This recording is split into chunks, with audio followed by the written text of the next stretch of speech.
মাসির, আপনি অতটুকুর অনুসরণ করবেন যতটুকু তিনি কোরআন হাদিসের মধ্য থেকে, রাসূল সাল্লাল্লাহু আলাইহি ওয়াসাল্লামের সেই হাদিস নিশ্চয় জানা আছে। যখন তারা অগ্নিকুণ্ডের পাশে বসে আলোচনা করছিলেন, একদল বলছিলেন যে তুমি নির্দেশ দিলে আগুনে ঝাঁপিয়ে পড়বো, আরেকদল বলছে প্রশ্নই ওঠে না, এইটা তো আমাদের প্রয়োজন নেই। তখন রাসূল সাল্লাল্লাহু আলাইহি ওয়াসাল্লাম সেখান দিয়ে যাচ্ছিলেন, বলা হচ্ছিল এই দুই দলের মধ্যে বিপদগামী কে?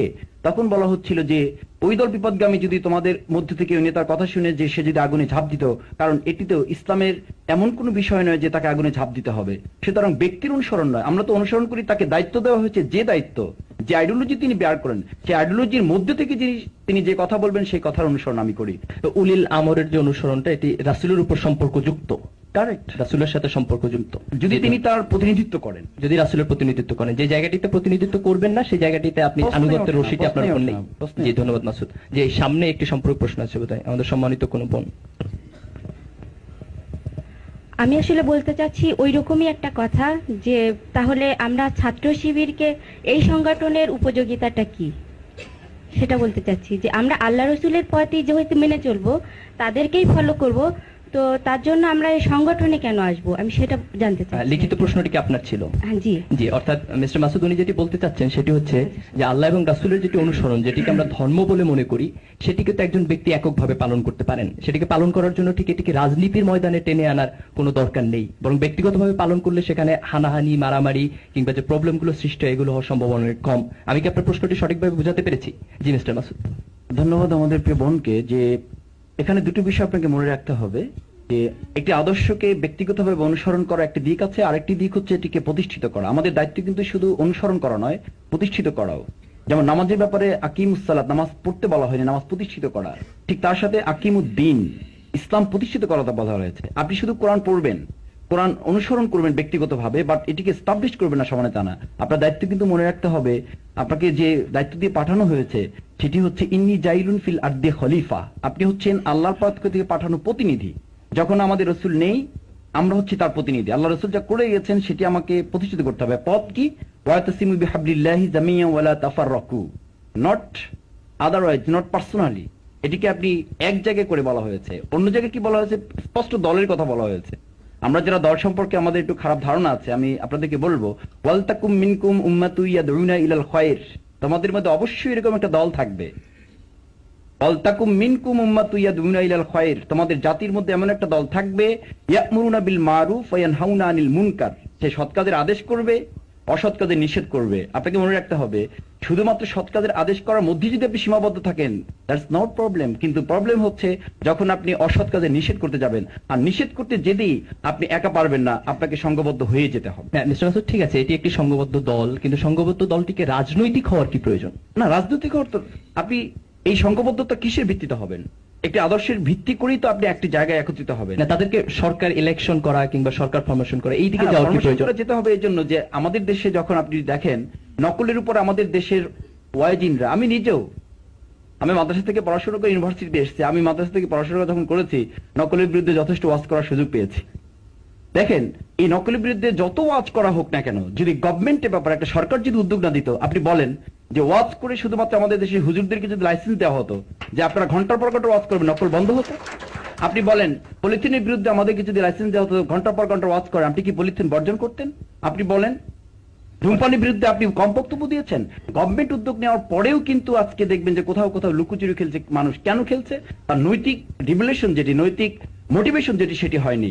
আমরা মনে করি যে আমাদের প্রয়োজন একদিকে আইডিওলজি, আর একদিকে প্রয়োজন একটি রাষ্ট্রীয় প্রতিনিধিত্বশীল জায়গা যেখান থেকে এটিকে প্রতিষ্ঠিত করা যায়। আল্লাহ রসুল সেটি করেছেন। মক্কায় তিনি পারেননি, পেরেছেন মদিনায় গিয়ে, তার সেখানে তিনি পাওয়ার হাতে নিয়েছিলেন।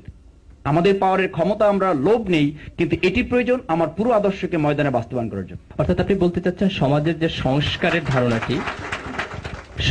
সংস্কারের ধারণাটি বা অসৎ কাজকে বাধা দিয়ে আপনি যে একটি ভালো সমাজ প্রতিষ্ঠা করতে চাচ্ছেন, এটি রাজনৈতিক শক্তি ব্যতীত কিংবা এটি ক্ষমতা ব্যতীত সম্ভব নয়, এবং সেই জায়গাটির কাছ থেকে আপনি ক্ষমতাকে চাচ্ছেন।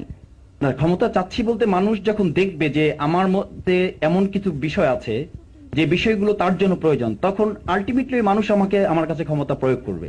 এবং তখন আমি এখানে একটা সম্পর্ক প্রশ্ন আছে, অবশ্যই এটি সম্পর্কযুক্ত হতে হবে। জি ভাইয়া আপনি বলেছেন যে দলের কথা, যে দলটি হচ্ছে আল্লাহ এবং তার রাসূলের দল এবং সেই দলটি হচ্ছে উত্তম এবং আমাদেরকে সেই দলের মধ্যে ইনক্লুড হতে হবে।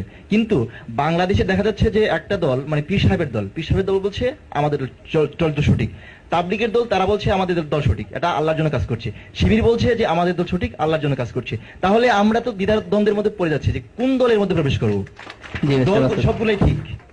এক্সকিউজ মি, আমাকে মাফ করবেন, আগে একটু বলে নিচ্ছি। আপনি বাজারে গেলেন, 100 টাকা হাতে আছে, আপনার বাবা এক ইলিশ মাছ কিনতে পাঠিয়েছেন, বাড়িতে 3 জন মেহমান আছে, দেখলেন 7 জন লোক ইলিশ মাছ নিয়ে বসে আছেন। আপনার খুব রাগ হলো, ইলিশ মাছ ভালো জিনিস, 7 জন নিয়ে বসে আছে কেন? একজন বসে থাকবে, গিয়ে 100 টাকা দিয়ে কিনে চলে আসবো। আপনি যখন 7 জন লোকের কাছে দেখলেন, রাগ করে 5 কেজি খেসারির ডাল কিনে বাড়ি চলে গেলেন। What is it? 100 টাকার একটা ইলিশ মাছ কিনতে গেলে আপনি কি করেন? এই ইলিশ মাছটি বরফ দেওয়া নাকি বরফ না দেওয়া, এটি কি গালি লাল না সাদা, এটি পেটে কি ডিম আছে কি নেই, এটি লেজের দিক মোটা না মাথার দিক মোটা, এটি কি দেখতে তৈলাক্ত নাকি সাদা। 100 টাকার বাজার করতে গিয়ে যদি আপনি এত পর্যবেক্ষণ করেন, যে আন্দোলন, যে সংগঠন আপনার দুনিয়ার মুক্তি এবং পরকালীন শান্তি নিশ্চিত করবে, সেটি দেখার ক্ষেত্রে তো আপনার কাছে অবশ্যই কোরআন এবং হাদিস আছে। আপনি আমার কথা শুনে তো ইসলাম আন্দোলন করবেন না, আপনি ইসলাম আন্দোলন করবেন কোরআন এবং হাদিসের মূল বক্তব্য থেকে দেখে। এটি পীর সাহেব কি বলেছে, আমি কি বলেছি, it is not our document. সেজন্য আপনার দায়িত্ব হচ্ছে আপনি এটি করে, যে এই কথা বলে আমাদেরকে বলে যে হুজুররা আপনারা এক জায়গায় হন, যেটি বলতেছে সে কিন্তু ধর্মনিরপেক্ষতার আন্দোলন করতেছে। আমরা তাকে বলি আপনি ইলিশ মাছ 60টি দোকান থেকে রাগ করে ডাল কিনে নিয়ে যাবেন না, কারণ এই 60টি থাকাতে আপনার সুবিধা হয়েছে, এর মধ্যে কোনটা ভালো সেটি আপনি দেখতে পারবেন। আজকে ইসলামী আন্দোলন অনেকগুলো থাকার কারণে আপনার তো সুযোগ আছে এর মধ্যে প্রপার কোনটি। আর যদি একটি থাকতো, যদি শুধু ছাত্র শিবির থাকতো, অথবা ধরেন শুধুমাত্র একজন পীর সাহেব থাকতো, তাতে ভালো মন্দ আমরা খুঁজতে পারতাম না, বরং সে আরো তাতে বেশি স্বেচ্ছাচারী হয়ে উঠতে পারতো। জি, ধন্যবাদ জনাব মাসুদ। আমি পরবর্তী প্রশ্নে চলে যাচ্ছি, এটি নিয়ে আর সম্পূর্ণ প্রশ্ন দিব না, আমাদের হাতে অনেকগুলো প্রশ্ন আছে। মোহাম্মদ আব্দুল সালাম। মোহাম্মদ আব্দুল সালাম, দর্শন বিভাগ। আমার প্রশ্নটা করার আগে আমি কিছুটা বলতে চাচ্ছি যে আমি লক্ষ্য করেছি ঢাকা বিশ্ববিদ্যালয়ের প্রত্যেকটি ডিপার্টমেন্টের ছাত্রদের মধ্যে, ছাত্র ভাইদের মধ্যে ছাত্র শিবিরের কার্যকারিতা বিদ্যমান রয়েছে, যার কারণে আমার মনে হয় বিশ্ববিদ্যালয়ের ছাত্রদের একটা বড় অংশ শিবিরের সাথে প্রত্যক্ষ বা পরোক্ষভাবে জড়িত রয়েছে। কিন্তু ছাত্রীদের মধ্যে আমি লক্ষ্য করেছি এই ছাত্র শিবির সম্পর্কে একটা নেগেটিভ ধারণা রয়েছে। এর কারণ আমার মনে হয় সেটা হলো